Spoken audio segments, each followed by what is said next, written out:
জুলাই অভ্যুত্থানে কুষ্টিয়ায় ৬ জনকে হত্যার ঘটনায় মানবতাবিরোধী অপরাধ মামলায় জাসদ সভাপতি হাসানুল হক ইনুর বিরুদ্ধে অভিযোগ গঠনের আদেশ পুনর্বিবেচনার আবেদন খারিজ করে দিয়েছে ট্রাইব্যুনাল। সকালে আন্তর্জাতিক অপরাধ ট্রাইব্যুনাল ২ এর চেয়ারম্যান বিচারপতি নজরুল ইসলাম চৌধুরীর নেতৃত্বে ৩ সদস্যের বেঞ্চ এই আদেশ দেয়। এছাড়া ট্রাইব্যুনাল নিয়ে বিরূপ মন্তব্য করায় বিএনপি নেতা ফজলুর রহমানকে ৮ই ডিসেম্বর সশরীরে হাজির হয়ে ব্যাখ্যা দিতে বলেছে আদালত।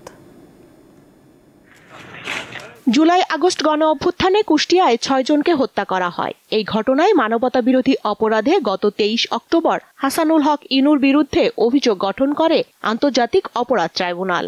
ইনুর পক্ষ থেকে ট্রাইব্যুনালের এই আদেশ পুনর্বিবেচনার আবেদন করা হয়। রোববার এই আবেদনের শুনানি শেষে খারিজ করে দেয় আদালত। সোমবার থেকে এই মামলার সাক্ষ্য গ্রহণ শুরু হবে। হাসানুল হক ইনুর বিরুদ্ধে যে সমস্ত সাক্ষ্য প্রমাণ আছে সেগুলোর ভিত্তিতেই চার্জ গঠন করা হয়েছে।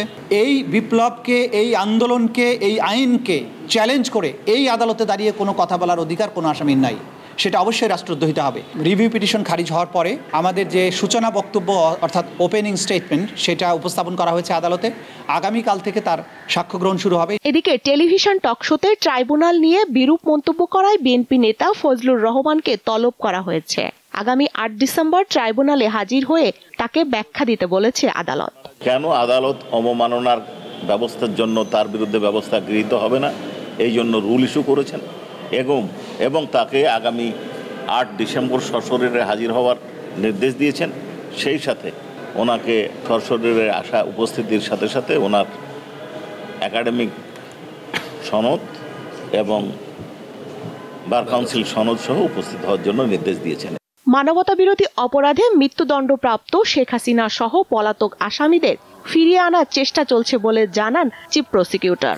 বাংলাদেশ যেটা করছে সেটা ভারতের সাথে অপরাধীর বই সমর্পণ চুক্তির আলোকে তাদেরকে ফেরতের জন্য রিকোয়েস্ট করেছে। ভারত সরকার বলেছে তারা এটা পর্যালোচনা করছেন। বাংলাদেশ সরকার রাষ্ট্রীয়ভাবে তার ডিপ্লোম্যাটিক চ্যানেল ব্যবহার করে, রাষ্ট্রের যত মেশিনারিজ আছে সেগুলোকে ব্যবহার করে এই সমস্ত সাজাপ্রাপ্ত পলাতক আসামিদেরকে বিদেশ থেকে বাংলাদেশে ফেরত আনার ব্যাপারে যা যা করা দরকার রাষ্ট্র সবই করছে। একই দিনে চাংখারপুলের ৬ জনকে হত্যা মামলায় আসামি আরশাদ হোসেনের পক্ষে সাফাই সাক্ষীর সাক্ষ্য গ্রহণ করা হবে ৮ ডিসেম্বর। স্বস্তিকা সিংহ, দীপ্ত সংবাদ, ঢাকা।